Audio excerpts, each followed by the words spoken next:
Dr. Rosen is the head of Division of Dermatology at Toronto Western Hospital, University Health Network. She is a professor in the Department of Medicine at the University of Toronto. She has recently been awarded membership of the Academy of Master Clinicians of the Department of Medicine. She is a fellow at the Royal College of Physicians and Surgeons of Canada, a member of the Canadian Dermatology Association, the Toronto Dermatology Association, the American Academy of Dermatology, and the European Academy of Dermatology and Venereology. She is on numerous boards of directors. She has won the Sean Fott Changemaker Award, and she's been recently received the Legacy Award at the Melanoma Canada Conference. So I will pass it over to you, Dr. Rosen, if you want to share your screen. Thank you. So I'm to speak today about how important it is to protect your skin from the sun. It's key to prevent skin cancer and other melanoma and other forms of skin cancer, but also to prevent photoaging, from looking older than you need to, from chronic sun exposure. 85% of skin cancers are caused by ultraviolet radiation, and it's true that 80% of the radiation can get through clouds, fog, and haze. Water reflects and scatters ultraviolet radiation and increases your UV exposure. Fresh white snow reflects up to 88% of the sun's UV, almost doubling a person's UV exposure. So even if you're mostly covered up, but your face is showing, your face is going to be exposed to more UV when you're out on fresh white snow. So the strength of ultraviolet radiation is measured on a scale called the UV index. This was actually developed in Canada. It's, as it says on the slide, a Canadian success story, developed by scientists at Environment Canada. And people use it now to figure out how to expect how much sun will be there that particular day. It's often measured or spoken about on news reports or weather reports on the radio. And so in Ontario, the index reaches 3 or higher from 11 in the morning till 3 in the afternoon between April and September, even when it's cloudy. In the summer, the average UV index in Ontario is about 6, but it can go higher. And if you're traveling south, closer to the equator on vacation, certainly the UV index can be as high as 8 and higher. But certainly the UV index of 6 is time to be very careful in the sun, lots of sun protection. So ultraviolet radiation and protecting kids is very important because kids spend a lot of their day outside during peak UV hours. There'll be recess, there'll be lunchtime, there'll be recess in the afternoon, and there's the weekends. Adults can model sun protection behavior for their kids, and it's very important because they spend so much time in the sun, and sun exposure early in life reflects on what happens to the sun later on in your life. The skin is like an elephant. It doesn't forget early injury. So when we talk about ultraviolet radiation from the sun, we're talking about both ultraviolet A and ultraviolet B radiation. They're part of a continuum of the ultraviolet radiation that comes from the sun. Ultraviolet A can penetrate deeper into the skin. It can cause premature aging, wrinkling, and skin cancer. Ultraviolet B radiation is more likely to cause burning, turning the skin red. It plays a key role in skin cancer development, but both UVA and UVB can damage the DNA in skin cells. So it's important to look for protection from both UVA and UVB. So let's talk about sunscreens and what SPF means. So the SPF on a sunscreen stands for sun protection factor, and it's a measure of how well the sunscreen will protect you from sunburn, from UVB radiation. And the reason it's sunburn is that that's exactly how they measure the SPF. It's a ratio. They see how protected somebody is from sunburn if they're wearing a sunscreen compared to how much sunburn they develop if they're not wearing a sunscreen. And so it's a very important ratio. It's a very important number It's important to use a sunscreen with an SPF of 30 or higher. They absorb or reflect about 97% of the sun's radiation. Higher numbers of SPF, like a 50 or a 60, do absorb or reflect more of the sun's UV and do prevent more of the UV from entering the skin. It's also true that human beings don't tend to put on as much sunscreen as is used in the testing. So sometimes if a person is using a 60 because they put on far less than used in actual testing, they're getting about an SPF of 30. It's very true that no sunscreen prevents 100% of UV radiation from reaching the skin. And there's a sad little face at the end of that sentence. So as I mentioned, sunscreens should be broad spectrum, meaning that they will protect you both from UVA and UVB. You should look for a sunscreen that's water resistant. Sunscreen should be reapplied about every 2 hours when you're outdoors or particularly after swimming or sweating. And it's important to read the expiration date on a bottle of sunscreen because sunscreen can lose its effectiveness over time. So sunscreen should be used on exposed skin, not covered by clothing. Clothing offers more protection than sunscreen, because especially if it's thickly woven and doesn't have a lot of loose fabric. Sunscreen should be applied every day when outdoors, but really, particularly in the spring and summer, the sunscreen should be there with your toothpaste in the morning. You put it on every day because you never know when you're going to be outside. So even if you think you're going to be spending the day indoors, you never know. So it's a very good policy to just put it on every day. The sun emits harmful UV radiation all year round, but in Canada in the winter, it's mostly ultraviolet A. You need to use a generous amount of sunscreen, as I mentioned, and you reapply it based on your activity level immediately after swimming, toweling off, or sweating. It says here to apply sunscreen about 15 minutes before going outside, but really it's never too late to apply it. Don't say, oh my goodness, I forgot the 15-minute mark, so I shouldn't bother putting it on. Just put it on, even if it's the second before you go outside. It does start to work right away. And Health Canada does recommend reapplying every 2 hours, as I mentioned. If you've looked around, you may have seen clothing that has a UPF on it, a UPF label, and that's an ultraviolet protection label. It's really an SPF, or it's a sun protection factor for fabrics. And a UPF of 15 is basic protection. A UPF of 50 blocks about 98% of UV radiation. It's very important to choose clothing that's comfortable to wear. You want to wear loose fitting styles that keep you cool. You want to cover up as much as possible. But of course, if you are playing a sport where your uniform demands that you wear a particular uniform with shorts, well, then that's when you have to rely on sunscreen and not clothing so much. But if you have the option of choosing your clothing, then it's good to wear one that's tightly woven. And of course, it doesn't have to have a UPF label. Nothing is really going to get through a pair of blue jeans that's really tightly woven. It's also important to wear wide brim hats made of tightly woven fabrics. You want the hat to shade the face, the ears, and the neck. And although I say here, try to avoid baseball caps because there's limited coverage, the truth is, especially if you're dealing with young boys, it's going to be very hard to get them to wear anything besides a baseball cap. So if a baseball cap is all they wear, you have to settle for a baseball cap.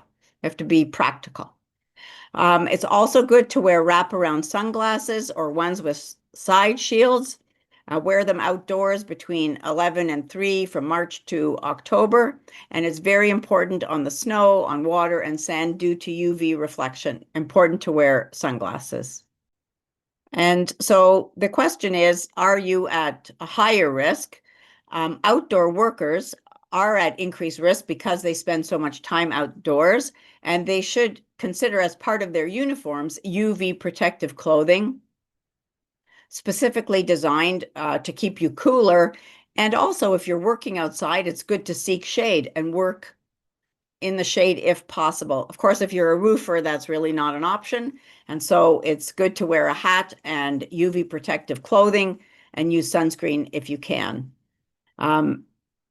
It is important to keep active outdoors. We're not saying avoid the sun, stay inside. We're saying go outside, participate in all of the activities, but cover up as much as possible. Choose the time of day if you can with a lower UV index.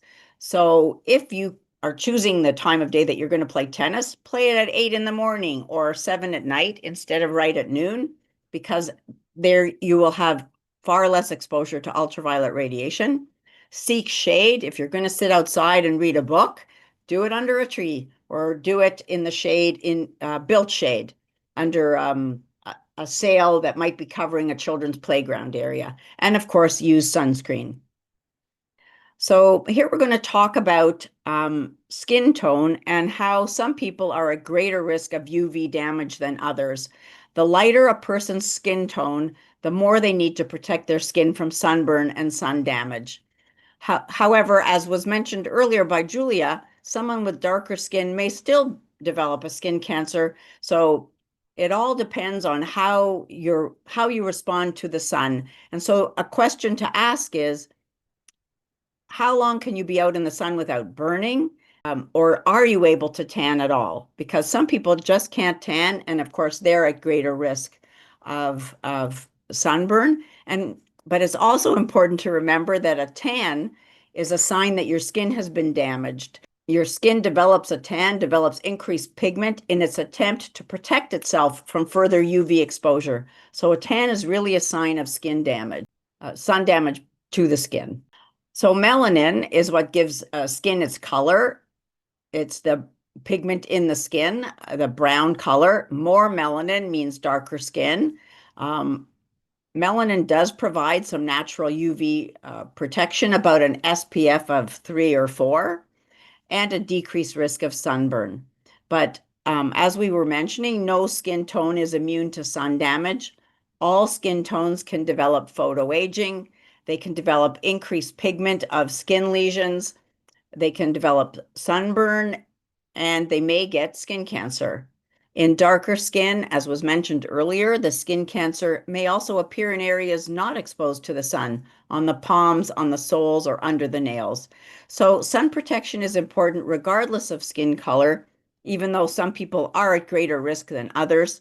It's still important to protect yourself from the sun, particularly if you're concerned, apart from skin cancer, from wrinkling and looking older before you need to, due to sun damage. And so we're going to talk now about the 5 S's of sun safety. And the first one is slip on sun protective clothing that covers as much of your skin as possible. And number 2 is slop on an SPF of 30 or higher to protect your skin. And as I mentioned, a 50 is preferred. And in many people, that's because they put on not enough to actually get a 50. They put on a sufficient amount to protect them, about an SPF of 30. So it's really better to use the higher SPFs. Reapply every 2 hours if you can when outdoors, and reapply more often or you're sweating or swimming. And then how to apply sunscreen, how much to put on. Okay, here's the next one. Slap on a broad-brimmed hat that shades your face, neck, and ears. Number 4 is to slide on sunglasses that protect against both UVA and UVB. And you can consider wearing wraparound sunglasses that offer more protection, but that's up to you. But it is important to have the sunglasses protect against both UVA and UVB. The next one is to seek shade. As you know, as we've said, UV radiation is stronger between 11 in the morning and 3 in the afternoon. And so if possible, and seek shade during this period. And is tree cover enough? Well, it depends on the tree. If the tree has very dense leaves and you're sitting in a very shaded area, then tree cover may be enough. But what if we don't have any shaded areas? And I think of kids' schoolyards where there's all these fields without a single tree. And so it's very hard in those areas to seek shade, and that's where hats become important. But also, if there isn't shade, you can use an umbrella. If you're at a beach, there are pop-up tents that are an option, or if you're at a park, there are tents. You can use umbrellas that can protect you while you're out in the sun. So now we're just going to discuss a few myths and facts about sunscreens. Do people need lots of sun exposure to avoid vitamin D deficiency? This is not true. You do not need sun exposure to have an appropriate amount of vitamin D. You can get your vitamin D much more safely from eating a healthy diet with foods rich in vitamin D, foods and beverages fortified with vitamin D, like orange juice, or vitamin D supplements. Taking a pill, a vitamin D capsule, is far safer than getting your UV from the sun. So really don't rely on the sun for the vitamin D. And then you'll often hear that ingredients in sunscreen might be toxic or carcinogenic. This is also not true. In Canada, all sunscreens have passed a review by Health Canada and are given a DIN number or a drug identification number. Reviews of studies of several common sunscreen ingredients have not shown that these ingredients, including benzophenone 3, pose health risks. Some of the studies that are quoted deal with feeding rats the sunscreen and measuring effects on them. But of course, human beings aren't rats, and we don't eat sunscreen. There have also been studies that have shown that warming of the ocean is the main cause of damage to coral. You may have heard about sunscreens damaging coral, but the studies have not been conclusive about this. Some of the studies, most of them, have been done in a lab where they use a piece of coral in a plastic dish and expose it to ultraviolet radiation and sunscreen, whereas studies in the ocean at an actual reef have not shown that so often. They've actually shown that the main damage is caused by the warming of the ocean. And so it's very important to enjoy the summer and the outdoor activities that you love. We're not saying stay inside. We're not saying don't go out, ride your bike, go swimming. We're saying do everything. Do all the activities that we love to do in the summertime. Just be as careful in the sun as you can be. Thank you so much, Doctor. And I just quickly want to jump in and just discuss how we at Melanoma Canada are promoting sun safety. In 2023, we launched our Burn Watch program with a mission to educate Canadians that sun safety should be taken as seriously as water safety. So for those who are old enough to remember the Baywatch, it's a bit of a play on Baywatch, only we have crowned it Burn Watch. So we install a Burn Watch tower at events and equip the tower with burn guards, who are basically lifeguards trained to protect you from harmful UV radiation. Another thing that we are really keen on focusing on in Melanoma Canada is helping to protect the next generation, as Dr. Rosen had said, around daycares and children's schools. We run a Sun Aware program, which is an online course and certification for Canadian camp owners. The goal of this program is to help camps implement best practice in sun safety and create sun safety policies. Also, in partnership with the Canadian Cancer Society, we offer our Sun Sense school and daycare program, which helps educate even more parents, children, and staff about sun safety through a full suite of resources. And finally, we have our Sun Guardians grant program, which helps equip camps, schools, daycare, and youth organisations with essential sun safety tools and education to ensure that all youth, regardless of their location, their background, have access to the protection they need to enjoy the outdoors safely. This year, in 2025, we had 125 applicants to our Sun Guardians grant programme, and we were able to award 34 grants. This was giving groups access to sunscreen, UPF clothing, shade structures, UV bracelets and stickers, sun safety training for staff,